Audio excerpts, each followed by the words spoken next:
Salut tout le monde, bienvenue à On Joue-tu. Cette semaine, je vous présente mon top 5 des jeux que j'ai le plus joué au mois de mars.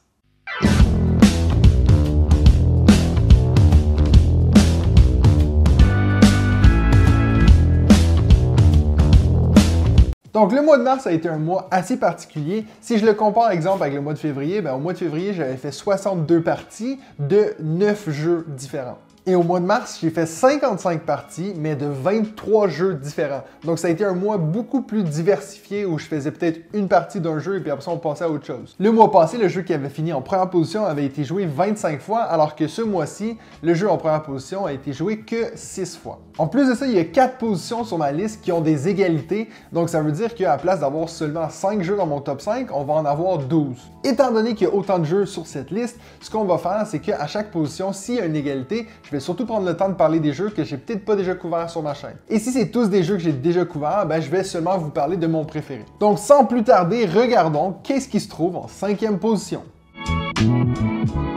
Donc en 5e position, avec 2 parties jouées chaque, on a Unmatched Combat des légendes, volume 1, Escape the Dark Castle et Les Charlatans de Belkacem. Donc vous voyez, comme je vous disais, on commence déjà cette liste avec une triple égalité. Donc je ne vais pas nécessairement parler de ces deux jeux-là parce que j'ai fait des vidéos justement dans le dernier mois où je vous expliquais les règles et surtout où je vous donnais mon avis. Donc ceux qui ont regardé Escape the Dark Castle, vous savez ce que j'en pense. D'ailleurs, j'essaie encore de le vendre, donc si vous vivez en Suisse et vous voulez une copie pas chère de Escape the Dark Castle, s'il vous plaît, aidez-moi à me débarrasser de ce jeu. Donc, Les Charlatans de Belkacem, c'est un jeu où on va tenter de créer des potions en utilisant plein d'ingrédients différents et puis surtout en espérant que notre chaudron va pas exploser. Donc, c'est ce qu'on appelle un push your luck où on va justement devoir décider est-ce que je m'arrête ici pour prendre les points que j'ai ou est-ce que je tente, est-ce que je risque de peut-être perdre les points que j'ai faits, mais d'aller juste un petit peu plus loin. Si vous n'avez pas un jeu comme ça dans votre ludothèque, je vous suggère fortement de jeter un coup d'œil aux Charlatans de Belkacem parce que c'est justement des jeux qui mettent une bonne ambiance. On regarde ce que les autres font, puis on se dit « Ah, mais moi je veux faire juste un petit peu plus de points qu'eux », puis là ça nous saute d'en face, puis on se dit « Ah, mais j'aurais dû arrêter ». C'est toujours le fun de pointer quelqu'un du doigt puis de dire « Hé hé ». En 4e position, avec 3 parties jouées chaque, on a Wingspan, Nidavellir et puis Oriflamme. Donc, 3 parties de Wingspan jouées au mois de mars, qui s'explique parce que j'ai acheté l'extension Europe, parce qu'on avait besoin de plus d'oiseaux, il n'y en avait pas assez dans le jeu. Une extension qui d'ailleurs, je trouve, ne change pas grand-chose, ça nous donne plus d'oiseaux, avec des cartes maintenant qui font des points à la fin de la manche, mais sinon, c'est pas mal tout. J'ai entendu dire que l'extension Océanie va justement amener plus d'éléments qui vont changer de gameplay, d'avoir des nouveaux plateaux de jeu, des choses comme ça. Mais pour le moment, j'ai que l'extension Europe. Et Oriflamme, aussi un jeu que je vous ai présenté il y a quelques semaines, j'ai encore pas eu la chance de tester l'embrasement, parce qu'à chaque fois que je joue à Oriflamme, c'est avec des gens qui n'ont jamais joué, donc je me dis je vais pas en plus leur mettre l'extension avec ça, mais j'ai très hâte de voir une partie avec l'embrasement. Et donc mon chouchou de l'année 2020, Nidavellir, qui refait son apparition sur une de mes listes top 5. Au mois de mars, 3 parties de jouer en présentiel et j'ai fait énormément de parties en ligne. Et oui, parce que pour ceux qui ne savaient pas, Nidavellir est présentement en bêta sur Board Game Arena, donc c'est possible d'y jouer. C'est encore possible qu'il y ait quelques bugs, mais il devrait bientôt sortir au grand public. Et en plus de ça, il y a la possibilité de jouer avec l'extension Thinkvellir sur Board Game Arena. Donc, si vous pensiez l'acheter mais que vous ne l'avez pas encore testé, c'est une bonne idée d'aller l'essayer sur Board Game Arena. En 3e position, avec 4 parties de jouer au mois de mars, on a Captain Sonor, Rajas of the Ganges, The Dice Charmers et Gloomhaven, Jaws of the Lion. Je vous ai déjà présenté The Dice Charmers en vidéo et d'ailleurs, je vois souvent des gens demander des suggestions pour des jeux roll and write, puis franchement, si vous n'avez pas encore testé ce jeu, il y a des bonnes chances que vous allez aimer ça. C'est très original, puis il y a une bonne dynamique à ce jeu. Donc si vous aimez les roll and write, puis que vous voulez essayer quelque chose de nouveau, essayez The Rajas of the Ganges, The Dice Charmers. Captain Sonor, c'est un jeu que j'ai déjà parlé sur ma liste des top 5 jeux coopératifs. Et puis encore une fois, il faut que je vous le dise, si vous n'avez pas eu l'opportunité, bon, c'est sûr qu'avec le COVID, c'est difficile de trouver 8 personnes pour se mettre ensemble pour pouvoir jouer à Captain Sonor.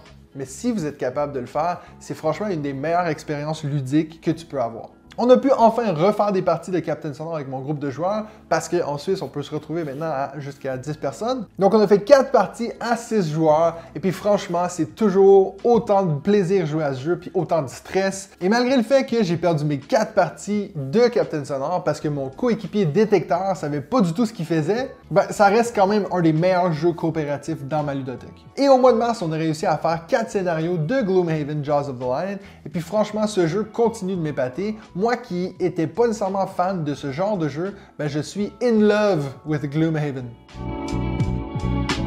En deuxième position, avec 5 parties jouées, on a 2 petits jeux, Masquerade et Skyjo. Masquerade, c'est un jeu que j'ai dans ma collection depuis très longtemps. J'avais même acheté l'extension pour avoir plus de personnages. Je sais pas pourquoi, il y en a déjà tellement. Et ce mois-ci, j'ai décidé de le ressortir parce que à l'école où je travaille, j'ai commencé un club jeu pour les élèves. Et vu que ce jeu-là se joue à un grand nombre, je me suis dit c'est l'idéal pour pouvoir regrouper, même si on n'a pas le droit d'être plus qu'une quinzaine d'élèves, ben, ils peuvent justement se réunir autour d'une table puis jouer à Masquerade. Bon, la seule fois où j'ai joué avec eux, j'étais horrible. Je n'arrive jamais à me souvenir de quel personnage je suis. Je suis vraiment pas bon, mais ça tourne assez vite comme jeu et puis c'est assez drôle de voir les gens dire « Ah, mais moi je suis le roi » puis il y a quelqu'un d'autre qui dit « Non, c'est moi ». Parce que oui, en effet, pour ceux qui connaissent pas Masquerade, c'est un jeu d'identité cachée. Donc on aura un rôle qu'on a le droit de regarder en début de partie, mais après, pendant la partie, les rôles, les cartes, ils vont s'échanger autour de la table. Donc il va falloir qu'on se souvienne de quel rôle on est, mais surtout de quel rôle l'autre joueur avait, qui a échangé avec nous. Je peux vous garantir que la majorité des gens ne se souviennent pas de leur rôle, mais bon, c'est ça qui fait que c'est drôle. Et puis pour finir, on a Skyjo que j'ai acheté le mois passé parce que je le voyais partout sur Internet, puis tout le monde parlait de ce jeu-là.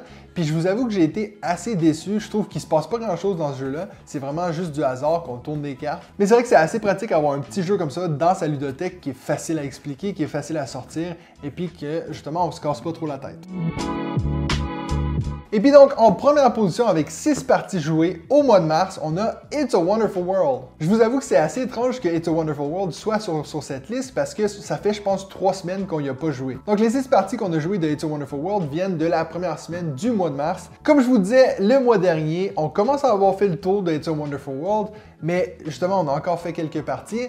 Ça reste à voir s'il sera sur cette liste au mois d'avril parce que ça fait 3 semaines qu'on n'y a pas touché. Ça reste un excellent jeu. Si vous aimez les jeux de deck building ou de engine building, on retrouve beaucoup de ces deux éléments-là dans It's a Wonderful World. Donc, si vous aimez ça, il y a des bonnes chances que vous allez aimer It's a Wonderful World. Donc voilà, ça c'est tous les jeux que j'ai joués plus qu'une fois au mois de mars. Laissez-moi savoir dans les commentaires quel est votre top 5 du mois de mars. Et surtout, si vous connaissez un de ces jeux et que vous voulez partager votre opinion, faites-le, ça me fait plaisir de répondre à vos commentaires. Et aussi, n'oubliez pas de vous abonner à ma chaîne si vous êtes fan de jeux de société et que vous aimez ce que je fais. Et sinon, nous, on se revoit la semaine prochaine pour un autre épisode de